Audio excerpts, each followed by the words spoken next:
ലൂക്കാ എഴുതിയ സുവിശേഷം 1-ാം അധ്യായം 39 മുതൽ 45 വരെയുള്ള വാക്യങ്ങളിൽ എലിസബത്തിനെ പരിശുദ്ധ അമ്മ അഭിവാദനം ചെയ്യുന്നുണ്ട്. അഭിവാദന സ്വരം ശ്രവിക്കുമ്പോൾ തന്നെ എലിസബത്തിൻ്റെ ഉദരത്തിലെ ശിശു കുതിച്ചു ചാടി. ഉദരത്തിലെ ശിശു ആരാ? യോഹന്നാനാണ്. തുടർന്ന് പറയുന്നു, അവൾ പരിശുദ്ധാത്മാവിൽ നിറയപ്പെട്ടു.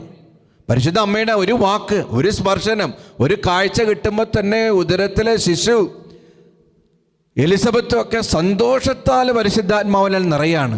പിന്നീട് ആ ശിശു ആരായിട്ട് മാറി? യോഹന്നാനായിട്ട് മാറി. യോഹന്നാനും അയക്കപ്പെട്ടവനാണ്. മരുഭൂമി വിളിച്ചു പറയുന്നവൻ്റെ ശബ്ദം.